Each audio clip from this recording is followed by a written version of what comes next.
Hey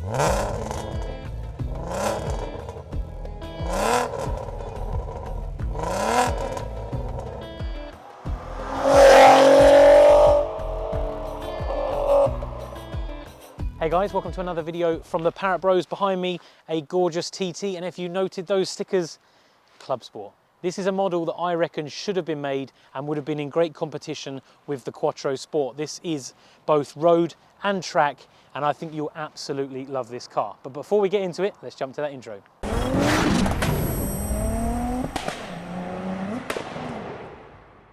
Hey guys, so I'm here with Jamie. Jamie, welcome. Thanks for coming, mate. Thanks, Dom. Thanks for having me. Lovely colour car. Mine's sat in the background there, same Yeah, colour. yeah. Although, if I park too close, mine's about 4 different shades of glacier blue. Looks nice, Dom. It looks nice. Well, thanks for bringing the Clubsport, the only Clubsport ever made. Hopefully. How it should have been. How long have you owned the car? About 3.5 years now, Dom. And it was, we're going to say stock, because I know you've done quite a lot of this yourself. Yeah, pretty much stock apart from some springs. That was it. Okay, so what you'd expect a V6 to be. Yeah. Did you always plan to make it a Clubsport, mod it and change it? No. But it's in your history, isn't it? It's in my history, yeah. It was going to be completely stock. I did tell my wife it was going to stay completely stock. And 3 AM on eBay. Exactly. And 4 and 5 and everything else. And obviously it is what it is today. Pretty happy with how it is. Needs maybe the odd tinker here and there, but there's always something. There's always something. This is the problem, is once you start, and then you'll see, you'll get it, oh, it's perfect. And then someone will do something and you think, I've not seen that before. And then suddenly you're like, bit of research and then Exactly. it goes on. Right, shall we jump in the car and let's talk through it? Excellent. So, shall we start on the inside of the car, seeing as that's where you're sat? Yeah. Talk me through what you've got inside. Obviously, I can see a Cooler Works shifter. Yeah, so that's only been in the last 3 months. Yeah. Something like that, to be honest. So How are you finding it? I absolutely love it. Yeah. To be honest, me and my friend Nick, we did it at his place. Took us about 4 hours from start to finish. Oh, good. That wasn't doing the centre console. That was obviously just doing the shifter itself. And we sort of chucked it in, but it worked and it was all good. And I've had obviously time to set it up since. And yeah, I love it. Good. And you've got the shift adapter on the gearbox as well, haven't you? Yeah. The linkage. It actually came with the Forge short shifter on the front. Yeah. So I didn't really think about it at the time, and obviously put this in, and I thought, God, this is short. And when I'm intrigued to feel it, to be fair. honestly, you can Show us if it's like a front to back. yeah. So literally, that's first and second, third. Well, you That's literally, ridiculous. you know, there's nothing in it. But really, how do you find it? Because people always ask me if they could do both, and I've always said no, because I assumed it would.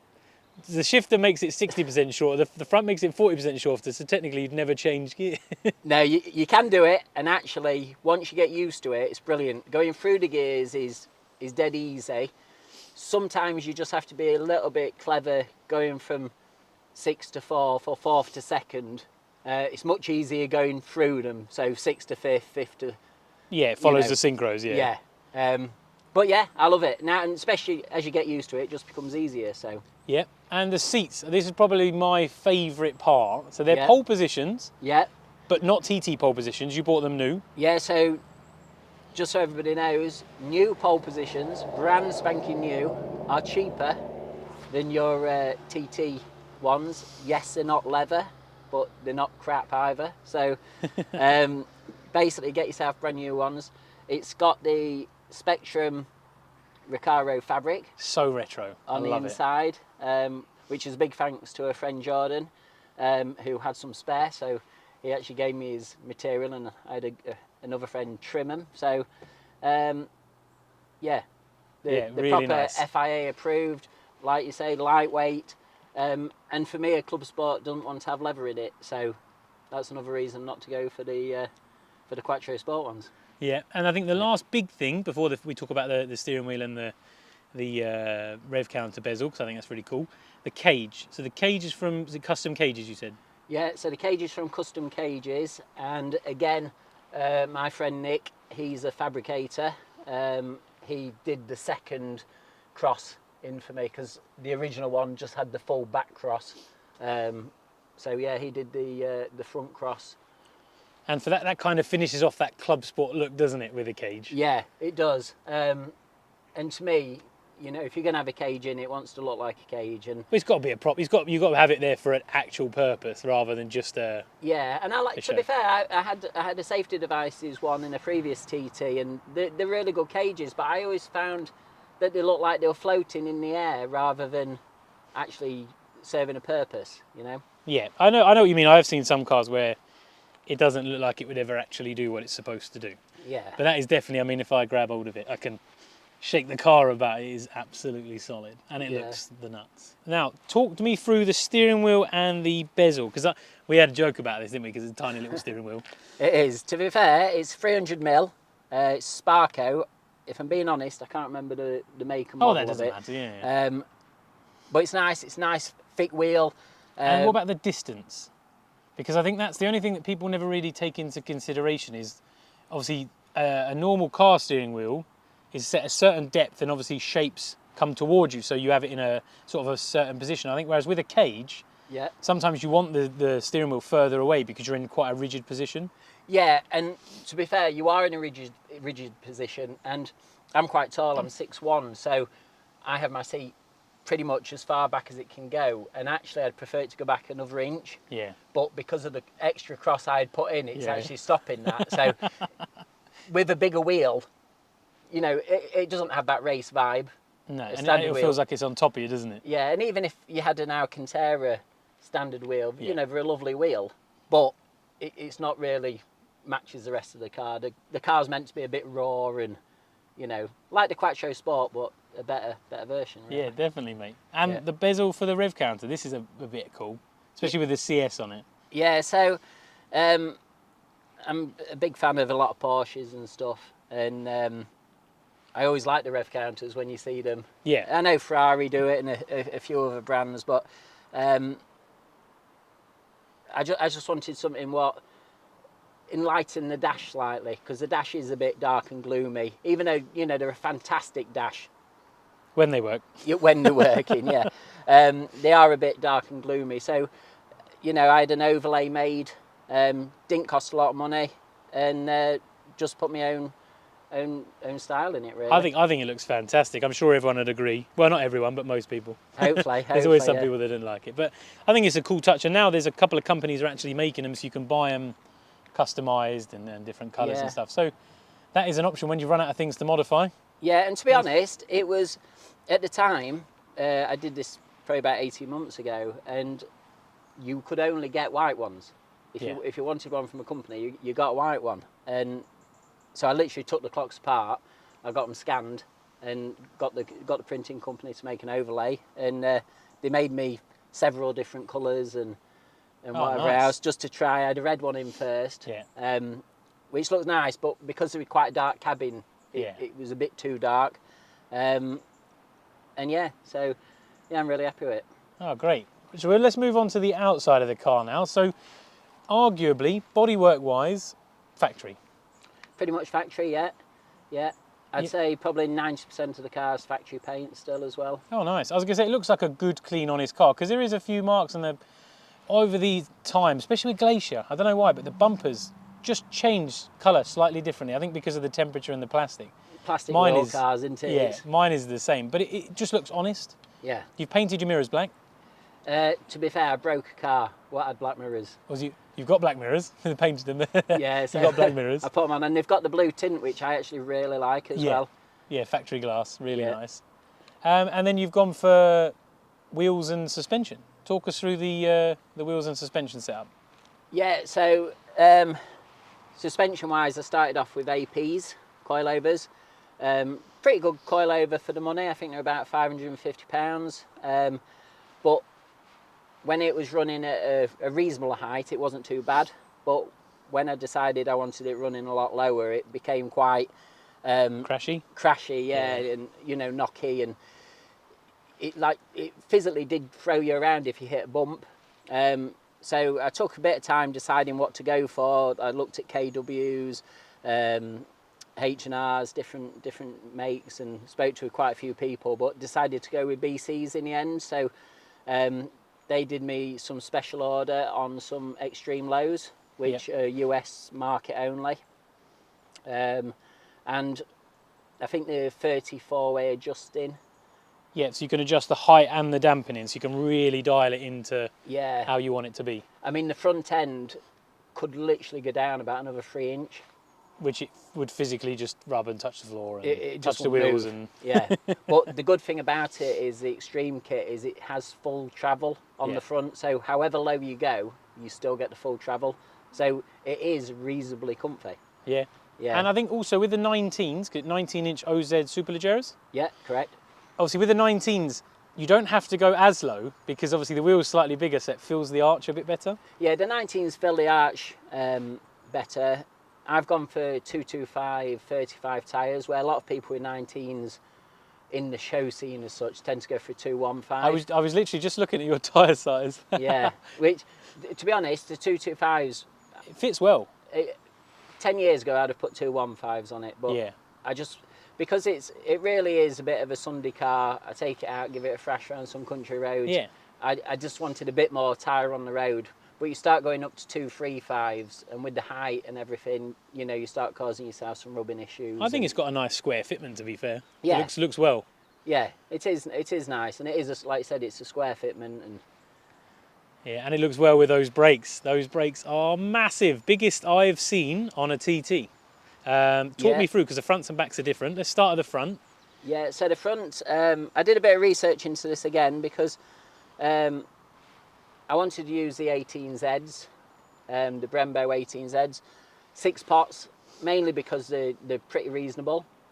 You pick them up quite reasonable, to be honest. And I would say that majority of people are running the standard discs, the 334 V6 discs on them. Yep. And again, there's nothing wrong. I wouldn't say the braking power from the 334 to the 370, what I've got, which is from the TTRS, I would say the braking capacity is probably the same. But visually, obviously, the 370s really feel... Well, they fill every millimetre of your wheel. Yeah, and as you can see, Dom, the caliper is literally about a mil away from the wheel, and it was my personal choice. I actually shaved a bit of material off the brake caliper because I didn't want to space the wheels out any further on the front, because obviously I wanted to keep it nice and low. Yeah. So I just shaved, I think it was 1.5 mil, got shaved off the face of the caliper just to make that happen, which most people would have just said, just put 1.5 mil on your spacer, but that's not how I wanted to do it, so... You got that perfect fitment. Yeah. So tell me about the rear brakes. Okay, so they're Epitech.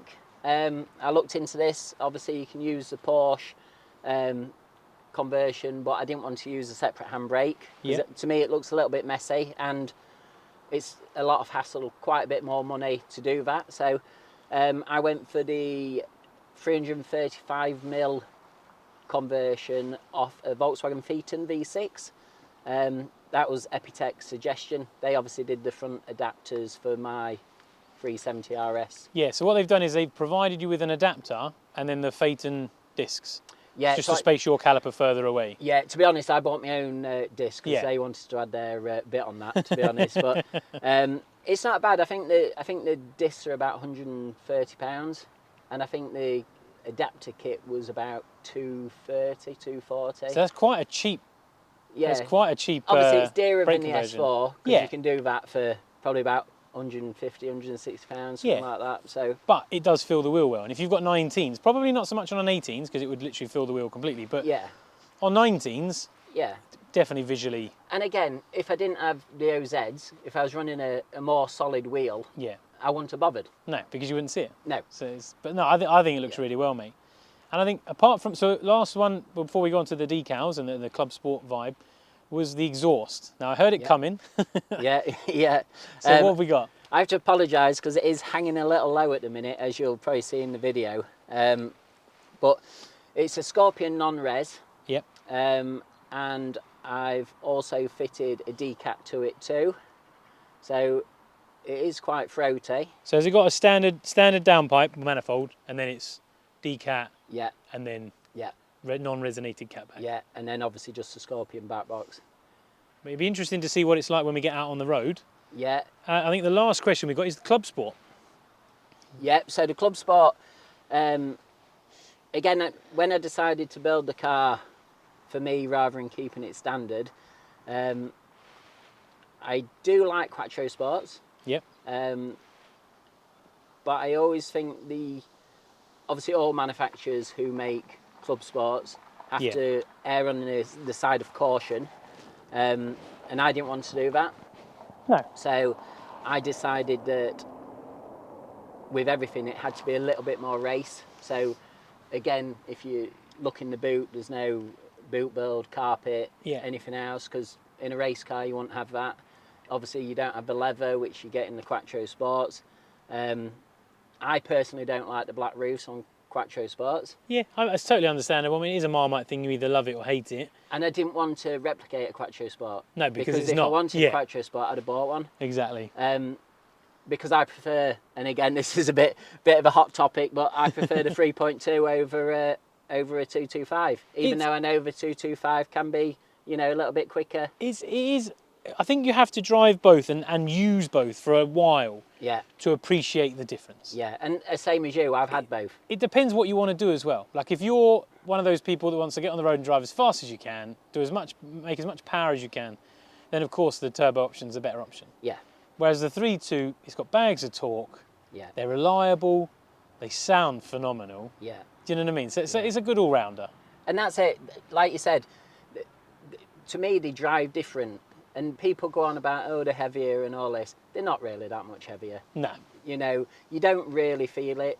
I think weight-wise, there's only 40 kilograms different. There's not a lot. It's like a 10-year-old child in your car. It's not going to make a lot of difference. So, to me, it's about the noise, definitely about the reliability. Yeah, because, completely understandable. I've had this 3.5 years. Apart from once I left it for 6 months and didn't take the battery off. Yeah. I ended up with a dead battery, but it never ever lets me down. Oh, that's brilliant, mate. Well, I think we should stop talking and we'll get out in the car. Excellent. So let's see what that exhaust sounds like, shall we? Now, it's definitely louder than I thought it was going to be. Oh yeah. Yeah, that's definitely louder, isn't it? Yeah, it certainly is.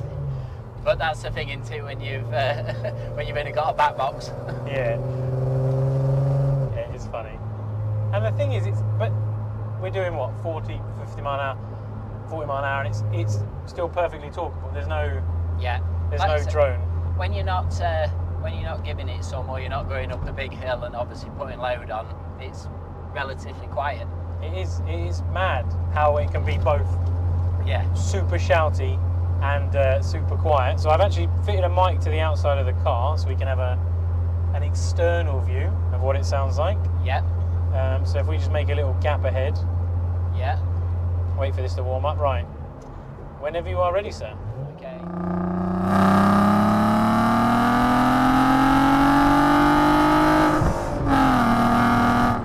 So she's quite loud. She's quite loud, yeah. She's fierce when she wants to be. And it's got a tinny sort of M3-esque sound to it, hasn't it? I guess because it's so much pipe. Yeah, and I know I said to you off camera that my friend heard me coming down his unit one day and basically said that it sounded like a Formula 1 car coming down. It's got a real... Obviously you can still tell it's an R32. Yeah. But it's, like you say, it's got that twang to it, hasn't it? Yeah, it has like a rasp. Yeah. It's nice. And when you're cruising, it's not an issue. Yeah, it's dead funny, like. It's good because on the motorway you're not getting that boom. Is there a sweet spot? Because in my mind it used to be on the red one when I had the Res Delete and the Scorpion back box. It used to be sort of 75, 80 mile an hour was like perfect, no drone. Yeah. Under 70 and over 80 was like horrendous. Yeah, I don't think you don't particularly get it under unless you like too lower geared for the situation. But yeah. I'd say after 80 it will probably start droning a bit because again you're putting on more load even in the higher gear. Yeah, exactly. It's like now we've got a bit of drone. I'm in fourth. It's to be expected. At 30 miles an hour going up quite a steep hill. So. Yeah. But again, I built it for fun. Yeah. Yeah, and I mean, the seats, comfortable. I probably wouldn't want to do an all-dayer on them, but, because you do find yourself hunched a little bit, don't you? Yeah. Because of the wings. But I've lost some weight, so I fit in them. They're quite comfy, actually. You fit in them, and yeah. I had them tilted before, Yeah.